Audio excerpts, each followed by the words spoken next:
O episódio 6 de Falcão e Soldado Invernal chegou mostrando o verdadeiro poder do Capitão América. Várias portas foram abertas para o futuro da Marvel e eu espero que você tenha segurado o choro, viu?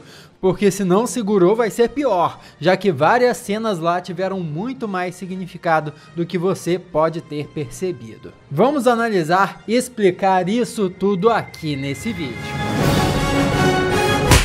Olá, como vai? Tudo bem? Eu sou o Miguel Loquia, emocionado com esse último episódio. E já pode ir escrevendo aqui o que você achou, porque teve uma coisa lá que eu não curti muito não, mas nós vamos chegar nisso ainda. O episódio começa já mostrando que o Soldado Invernal e o Sam Wilson estão trabalhando em parceria com as forças de segurança. Isso mesmo considerando que eles são agentes livres, vamos dizer assim. E essa situação pode ou não colocar em xeque o Tratado de Sokovia. Se você por acaso não se lembra, o Tratado de Sokovia foi aquele documento que foi assinado durante a Guerra Civil e basicamente exigia que super-heróis só agissem sob supervisão do governo. Isso que aconteceu agora em Falcão e Soldado Invernal deixa claro que depois do blip parece que o tratado não está funcionando exatamente como era antigamente. E não deve mais ser um fator importante para os personagens nas próximas produções da Marvel. Mas agora que nós deixamos isso de lado, podemos começar a focar nos personagens em si. Deixa eu começar pela parte que eu menos gostei. Sharon Carter.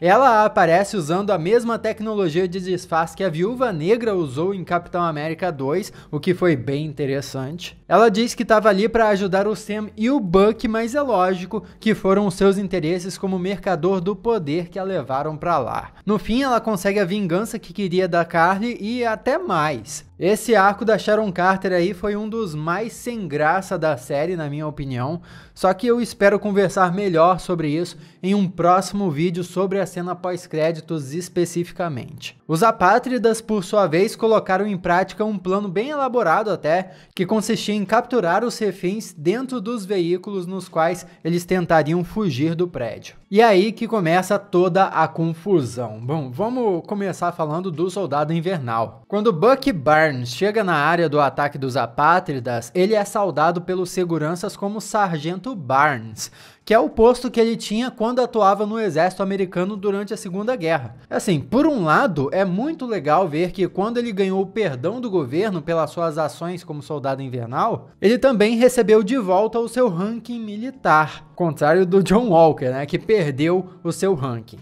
Mas, por outro lado, isso também é meio triste pro Bucky, porque ele foi um herói de guerra que supostamente morreu em combate. Ele foi torturado pelo inimigo e, poxa, ele não merecia nenhuma promoçãozinha? Meio sacanagem, podia ser Tenente Barnes já, vai, pelo menos, no mínimo. Uma das pessoas que o Bucky resgata do carro em chamas o agradece, e dá pra sentir o personagem balançado com aquilo.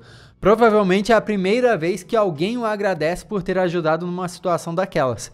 É o Bucky ali, finalmente, seguindo o conselho do Sam no último episódio e vendo que realmente faz a diferença ele agir e não simplesmente ficar remoendo o passado. Como nós não vimos uma mudança do Bucky Barnes para o Lobo Branco nessa série ainda, é muito mais provável que ele siga como uma versão heróica do Soldado Invernal de agora em diante, uma coisa que também aconteceu nos quadrinhos. Eventualmente, Bucky e John Walker trabalham em conjunto, até porque o Sam não pareceu confiar muito que o John fosse atrás dos apátridas sozinho.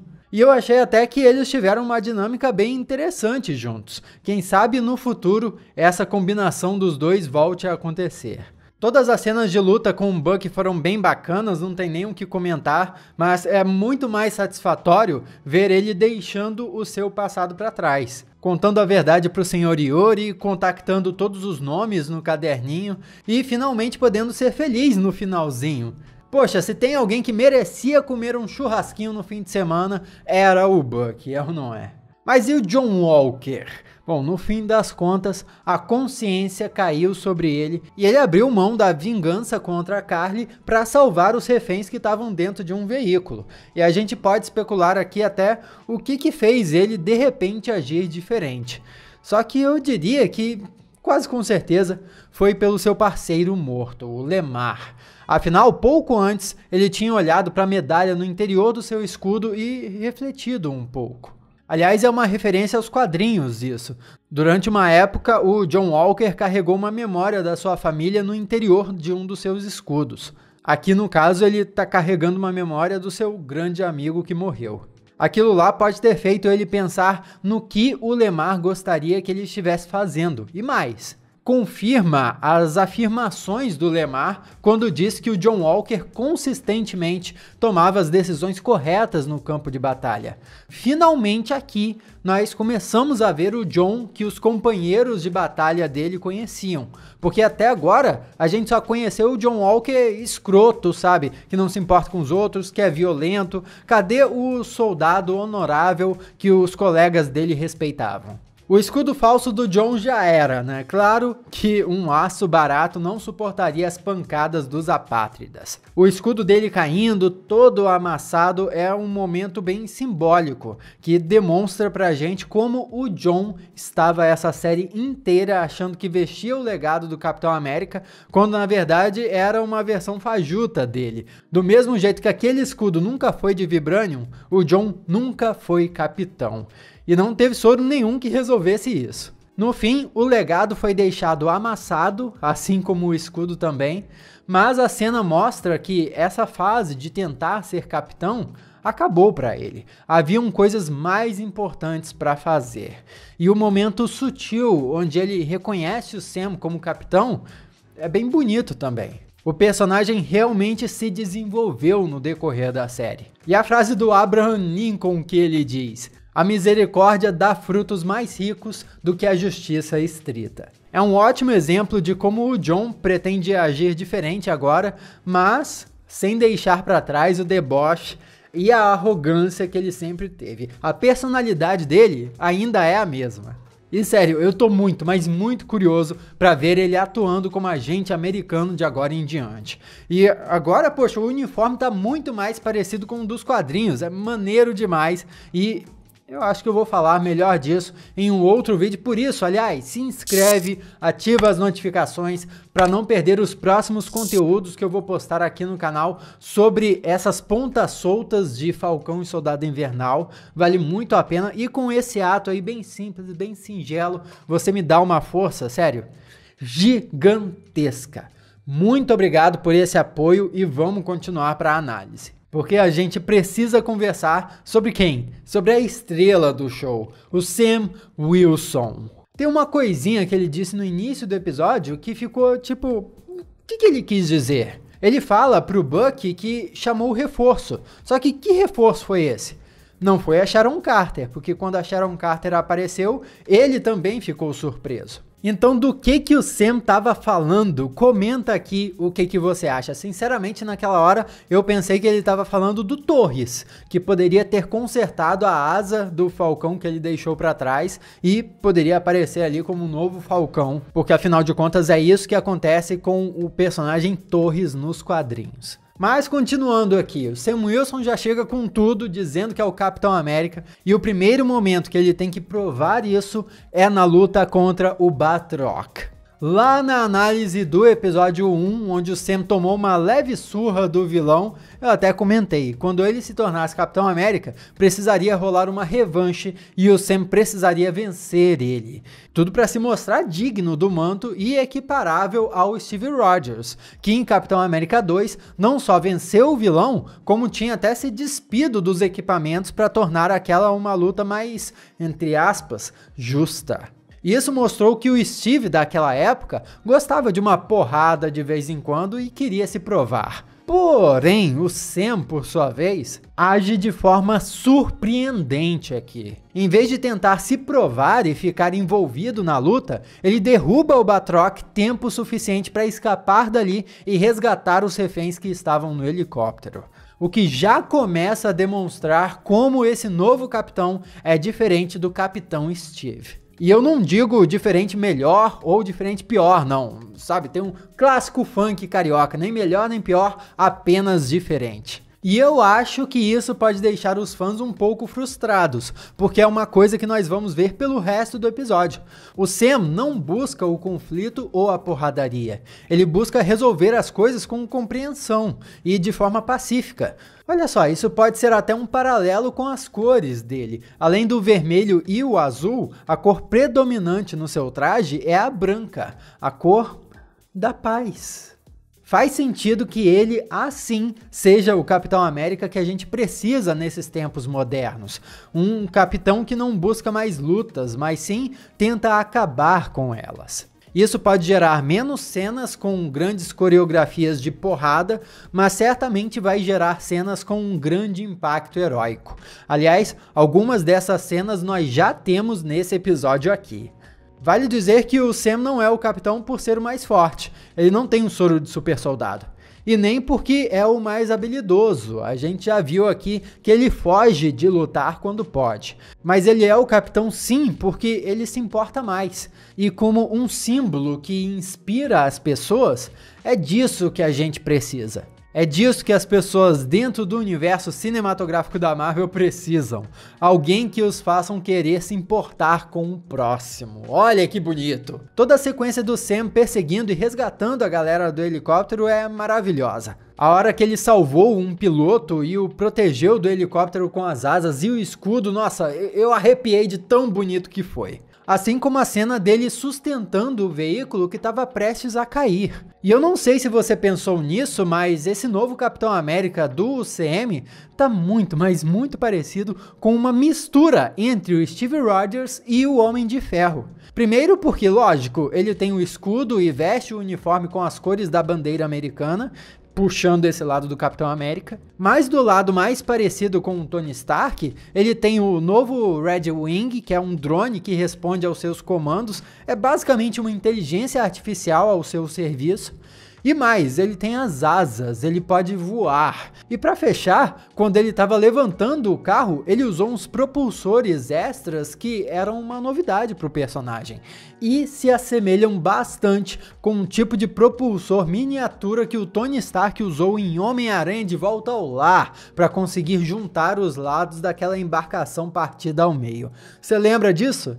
Eu acho muito poético que depois do Capitão e o Homem de Ferro originais terem brigado, se separado e finalmente se reconciliado antes de encontrarem o seu fim, um novo herói surja, sendo quase que uma amálgama dos dois. Claro que isso não é na prática, mas, sabe, metaforicamente. E vale dizer que não, tá? O Falcão Capitão América dos quadrinhos não era assim. Os poderes e habilidades dele, como a visão aprimorada e uma águia como companheira, eram mais naturais e menos tecnológicos. O que não é nenhum demérito para a adaptação dele para as telas, tá? Eu gostei demais de como o Sam Capitão América ficou. Mas uma coisa que é quase idêntica aos quadrinhos é o traje. Eu acho que é nessa hora que a gente precisa comentar sobre o quão fiel é o uniforme do Sam no CM em relação ao uniforme dos quadrinhos. É praticamente uma tradução perfeita. Aliás, eu já fiz vários vídeos aqui no canal contando a história do Sam como Capitão América,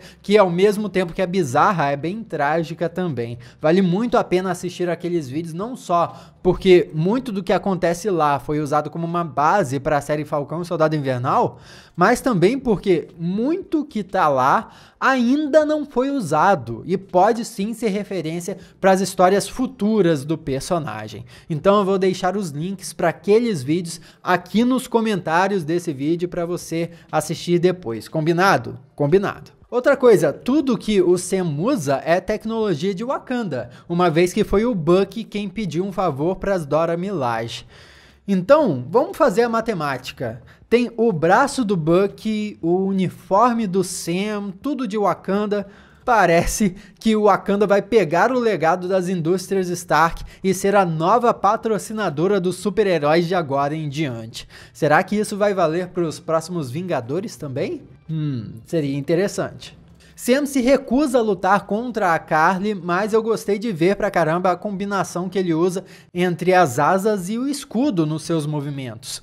Se ele quisesse, ele poderia encarar um super soldado numa boa. Quando a Carly o mandou ficar no chão e ele disse não, eu fiquei esperando ele dizer assim: Posso fazer isso o dia todo, sabe? Fazendo uma baita referência à frase clássica do Steve Rogers. Mas mesmo ele não falando isso, a cena teve quase que o mesmo sentido. Tanto o Sam quanto o Steve não desistem e não ficam no chão quando acreditam defender uma causa justa. No caso do Sam, ele preferia até dar a própria vida do que bater numa assassina. E eu entendo que muitos podem ficar frustrados e até revoltados com isso.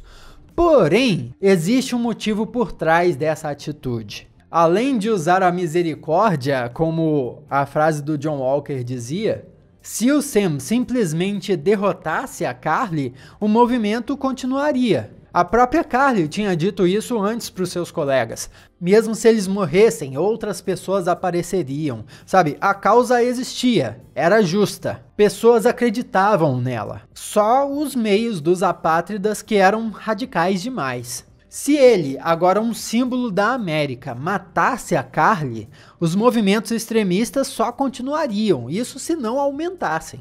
O Sam decidiu não lutar com ela porque ele entendia que ela não era o verdadeiro problema, era só o sintoma. A solução perfeita seria se a Carly, a líder daquele movimento, fosse convencida a resolver tudo pacificamente e assim inspirasse todo o seu movimento a fazer o mesmo. Só que, infelizmente, diferente do Sam, a Carly não era capaz de usar outra linguagem que não a violência.